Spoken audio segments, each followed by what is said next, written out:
Alright, so not the craziest video in the world, but I'm gonna try out this new Sunday format. So it's one of those things you put on your headphones and just enjoy the show. In 2024, it's been a pretty interesting time for cameras. Canon's finally releasing fairly priced cinema cameras. A Micro Four Thirds camera from Panasonic now has Arilog C in it. We've actually not heard much from Sony so far, and Blackmagic finally has a box camera amongst other things. One of the questions about a lot of these things that are coming out, especially as people are inundated with embargo reviews and different things coming out every single day, it feels like a lot of people might be wondering if even investing in some of these things are even worth it anymore. And I'm here to tell you, in some ways it might be, and in some ways it actually might not be whatsoever, but we'll get there.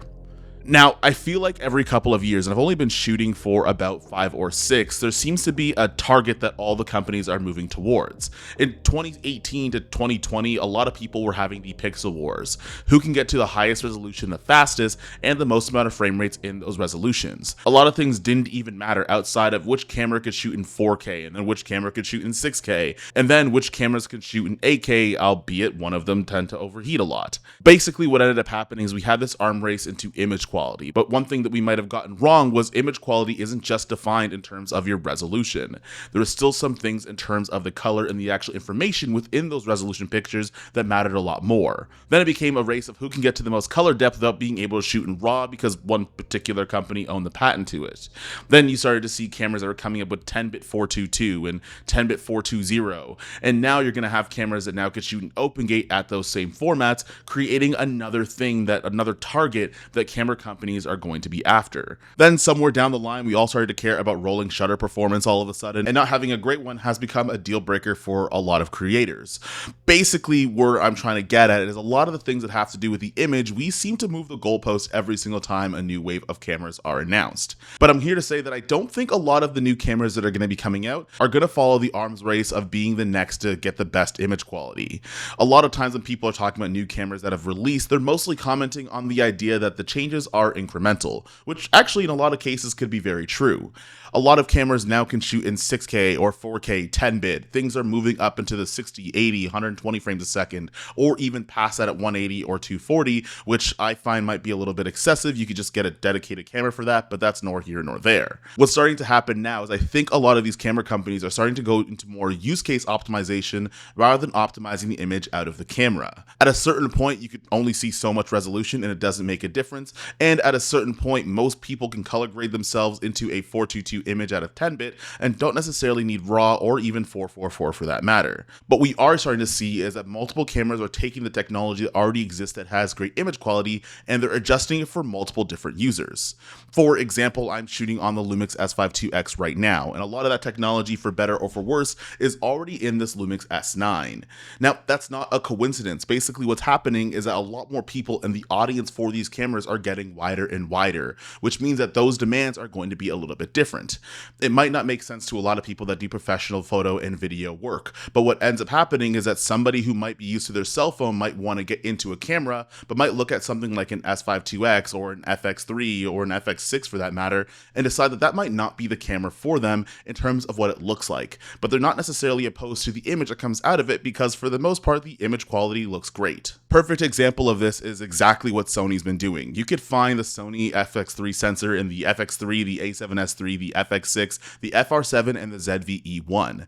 However, if you took out the sensor, you didn't know the information, and you showed that camera to a particular user, they would pick whatever looks like it's going to fit their use case. I've been using the FX line for quite a bit, and one of the things I like doing is making sure they match, but at the same time, I don't have the money to buy more than one of the same camera. So it is kind of reassuring, especially for professionals, if you want to have a B or C camera that has very similar specifications in terms of its sensor, but it might have a different body style, which might not be a gigantic deal breaker. And if it is, you can always just step your way up to that next camera setup. Now, in terms of use case optimization, I think we're coming to a point where there are more than just professional videographers and YouTubers and people that make a ton of money or own a business completely based on video and photo that are consuming different cameras now. I get it. You can tell people that they can use their phones, but I feel like a lot of people use their cell phones in order to create because a lot of the options that were available didn't really appeal to people that use their cell phones first to begin with.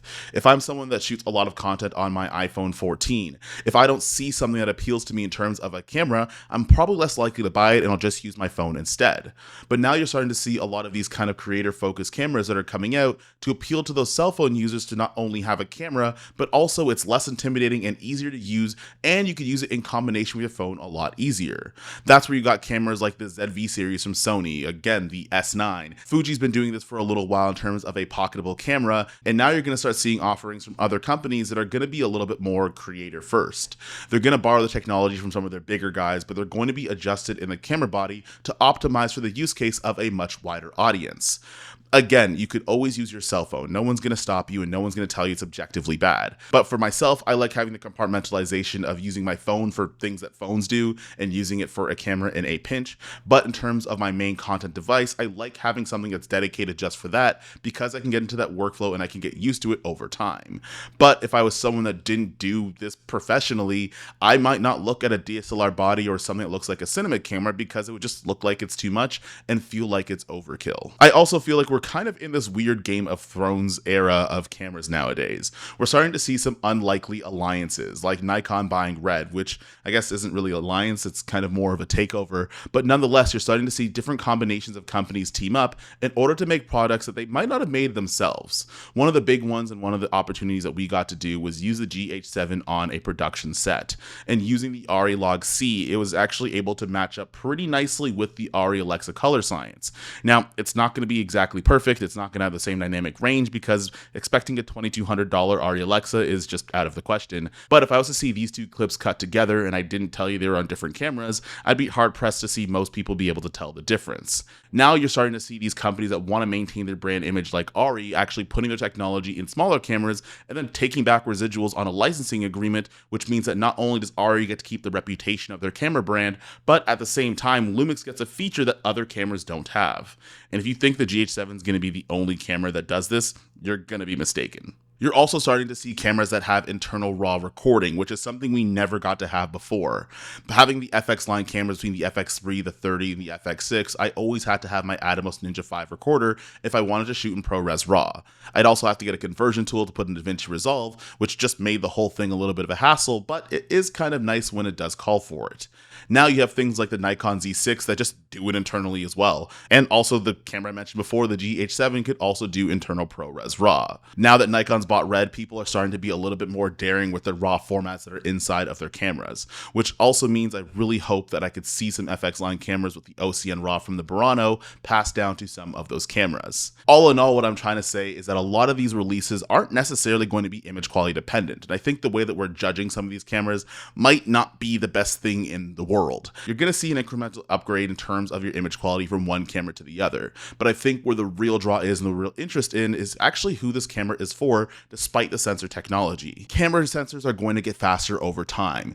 Image quality is going to get better, I guess, over time, although there is limiting factors of how much we can see. But what is going to be interesting is how many different ways they could format these cameras for the particular users that want to use them.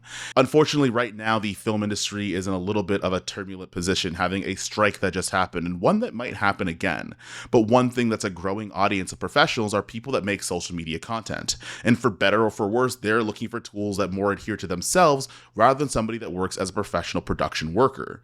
Those needs are going to come out and manifest into some of the cameras that you're already seeing, and I think as things go on, it's only going to get better. Now, a couple of things I'd love to see in some more creator-focused cameras is honestly if they just borrowed a lot of stuff from Sony and Panasonic. I would love to see more open gate recording and a lot more cameras, even if it doesn't have the highest resolution in the world. For me personally, when I do stuff for myself, I'm using cameras that shoot open gate, so I could shoot in vertical and horizontal depending on the deliverable, and also so I have that flexibility. I might not care for a client project and I can get the camera that does, but for everyday YouTube, Instagram, or TikTok content, having it is just a nice feature, and I feel like it shouldn't cost too much to do that. On top of that, I kind of started to grow out of using variable frame rates. If I could do 60 to 80 frames a second, I'm pretty much okay. I think we've kind of grown out of the idea that we need 240 frames a second at 4K, and if you do, just rent yourself a free fly Ember and be done with it. Another thing that you're going to start to see is different accessories that are going to be made for that wider audience. You're going to see lenses get smaller and smaller, and maybe they won't be f1.2 or 1.4, but an f2.0 lens that's going to be super small and compact and help me fit my camera in my pocket is something that's going to be a little bit more advantageous to myself as someone who already has those production cameras, and at the same time for those content creators that just want to get something quick and not feel intimidated or not have something that fits in their pocket and have to bring a bag. Some things like pancake lenses actually might be a giant advantage. On top of that, you're going to see a ton of different cameras that are going to be able to connect to your phone quickly and easily. One of the things that I think camera companies can capitalize on is the ability to port information onto their phones. And if I could do things like porting my already graded footage in high quality from my camera into my phone, and it's not too complicated, I think whoever can do that the best over the next couple of years is going to be the camera that a lot of people are going to pick. Which is ironic because the camera that can do that the best is the one that everybody hates the most. But that being said, I want to try the Sunday format, get some stuff off my chest, and talk about where the state of cameras are. I don't really think it's going to be an image quality race anymore, but I do think it's going to open up to a wider audience, so a lot more people could find more use cases and things that professionals enjoy, but it could fit in your pocket. That being said, I hope you guys enjoyed the video. I'm going to come out with some more regular scheduled programming, probably tomorrow, and I'll see you guys in the next one. Peace.